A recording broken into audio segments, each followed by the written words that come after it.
Hello students, welcome to my YouTube channel Vaghela studies. તમારું સ્વાગત છે. હું વાઘેલા સર તમને વિકાસ અસાઇનમેન્ટના સોલ્યુશનો આપી રહ્યો છું. ધોરણ 10 તેમાં ઇંગ્લિશ સબ્જેક્ટનું સોલ્યુશન સેક્શન એનું મેં આપેલું હતું. હવે સેક્શન બી તેનું સોલ્યુશન આ વિડીયોમાં હું આપું છું. તો તમે મારી ચેનલમાં નવા હોવ તો મારી ચેનલને સબસ્ક્રાઈબ કરો, લાઈક કરો અને તમારા મિત્રોને શેર કરો કે જેથી કરીને મારા દરેક વિડીયો તેમની પાસે આવી શકે, પહોંચી શકે અને પરીક્ષાની તૈયારી સારી કરી શકે. તો હવે અસાઇનમેન્ટ ખોલી રાખજો. કંઈ લખવાની જરૂર પડે તો બુક સાથે રાખજો, પેન્સિલ રાખજો અને જેવી રીતે હું સેક્શન બીનું ટીક કરાવું તેમ કરજો જેથી તમે સેક્શન બીના પૂરેપૂરા માર્ક લઈ શકો.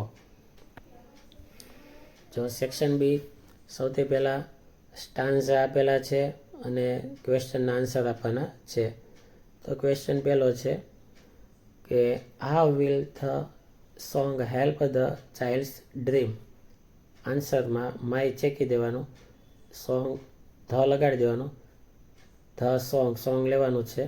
The song will be like a pair of wings to યોર્કની બદલે his dreams. Question 2. બીજો સવાલ,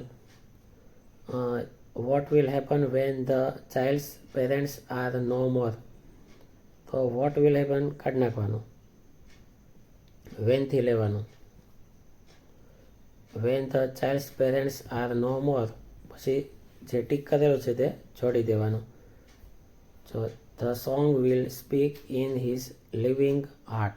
આટલું લઈ લેવાનું. સવાલ ત્રીજો, when dark night is over your road means. તો મીન્સ પછી આટલું લઈ લેવાનું કે when you are in trouble. તો આટલું લેવાનું. હવે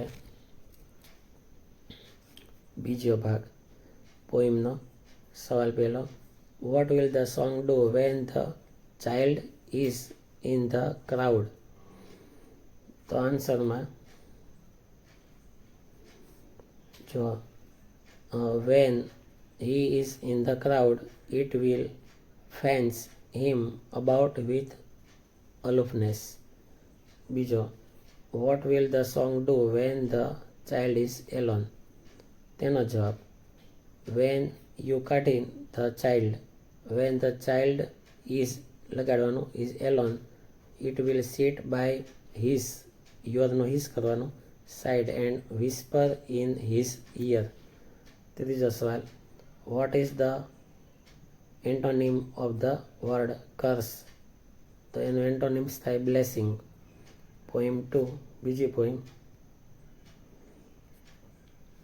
સવાલ છે તેનો જવાબ પહેલાનો કે little dear daughter lights pencil. લાઇટ્સની બદલે શાર્પનર લખી શકો.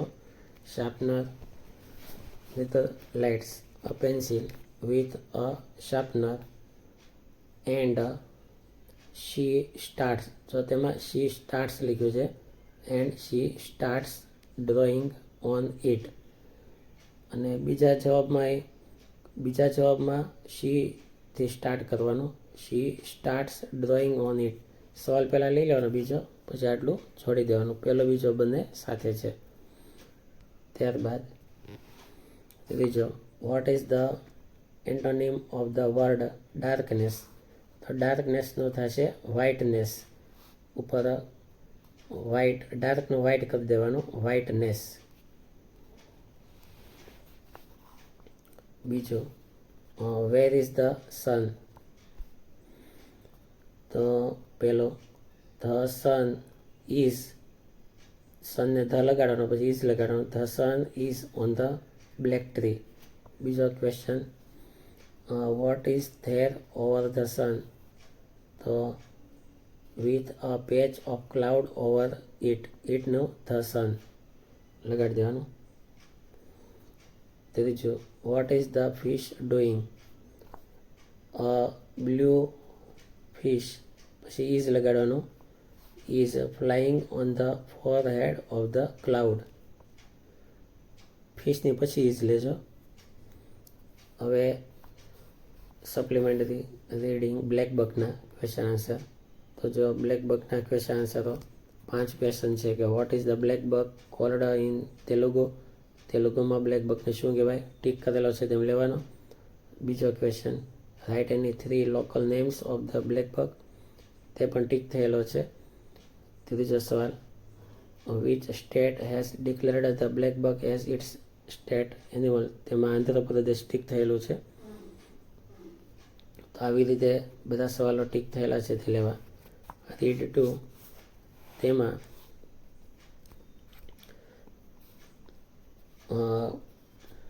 સવાલ છે કે how did the boy plan to pay the fees. છોકરાની સ્ટોરી છે. સ્ટોરી એવી છે ટૂંકમાં, બધા સવાલના જવાબ ટીક થયેલા છે તે લેવા કે છોકરો હોય, સ્કૂલમાં ભણતો હોય નાનો છોકરો, તેને સ્કૂલની ફી ભરવા ઘરેથી પૈસા આપવામાં આવે છે. હવે એ પૈસા ખીચામાં હોય છે કે રસ્તામાં જતો હોય તો જલેબીની દુકાન આવે છે, તો એ પૈસાથી જલેબી ખાઈ જાય છે. તેને એમ થાય છે કે સ્કોલરશિપ આવશે તો હું સ્કૂલની ફી ભરી દઈશ. પણ જ્યારે તે સ્કૂલે પહોંચે છે તો રિસેસમાં તેને ખ્યાલ આવે છે કે સ્કોલરશિપ છે આ મહિને આવવાની હતી તે અગાઉ આવી ગઈ છે અને હવે નવી સ્કોલરશિપ આવતા મહિને આવશે તો સ્કૂલની ફી ભરવા પૈસા નથી. તો હવે એ છોકરો રિસેસમાં બહાર વયો જાય છે અને સ્કૂલમાંથી બહાર જઈ રેલવે સ્ટેશન બાજુ ઝાડ પાસે પહોંચી અને અલ્લાહ મિયાંને વિનંતી કરે છે કે તમે મને પૈસા આપી જાઓ. આ સવાલો આપેલા છે ટીક કરવા. રીડ 4 તેની અંદર 2 બેનપણીની વાત છે. 2 બેનપણી છે, મનીષા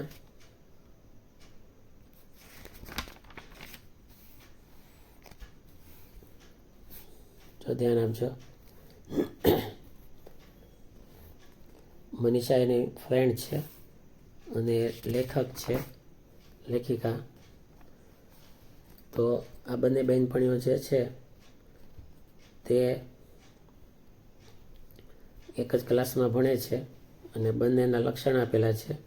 વેકેશનમાં સાથે રમતી ફરતી એ રીતે, અને સવાલ જવાબ ટીક થયેલા છે તે તમારે લખવા. ત્યારબાદ રીડ 6 તેમાં ઇન્સ્પેક્ટરની સ્ટોરી છે અને એક ચોર છે, બીજાની સુટકેસ ચોરી લે છે અને સુટકેસમાં સેમ સુટકેસ હોય તો તે અદલાબદલી કરી નાખે છે. ઇન્સ્પેક્ટર તેને પૂછે છે આ સુટકેસ કોની છે, તો તે કહે છે કે મારી છે. ઇન્સ્પેક્ટર તેને ઓફિસમાં બોલાવે છે, સુટકેસ ખોલે છે તો તેમાં બીજી ઘણી બધી વસ્તુ હોય છે. તો તે માણસ ડઘાઈ જાય છે. તો તેના સવાલો આપેલા છે તે ટીક થયેલા છે તેમ લેવા. રીડ 8 ક્યુટી છે અને તે સ્પેસ એક જાતનો રોબોટ છે, અવકાશમાં જાય છે અને તેના વિશેના સવાલો આપેલા છે. ત્યારબાદ બધી જાહેરાત આપેલી છે, તેમાં ક્વેશ્ચન આપેલા છે, તે દરેકના નીચે જવાબ આપેલા છે, વાંચી પાકા કરવા.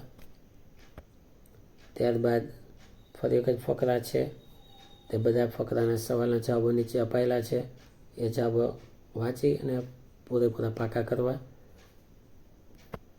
ત્યારબાદ પાછા પેરેગ્રાફો છે તે વાંચીને ટીક કરવા. જવાબો નીચે આપેલા છે. પ્રશ્ન 7 તેમાં ડાયલોગ આપેલા છે, આ ડાયલોગ વાંચવા, તેની નીચે સવાલો છે, સવાલના જવાબો પાકા કરવા. આવી રીતે પાછા ડાયલોગ છે, કુલ 4 ડાયલોગ આપેલા છે. 4 ડાયલોગના સવાલના જવાબો નીચે આપેલા જ છે, એ દરેક જવાબને પાકા કરજો. અને એવી રીતે હજી પાછો એક ડાયલોગ આપેલો છે, એમ થઈ અને કુલ 5 ડાયલોગ આપેલા છે. દરેકની નીચે સવાલ છે અને જવાબ છે, તો આ જવાબ પાકા કરજો. Thank you very much.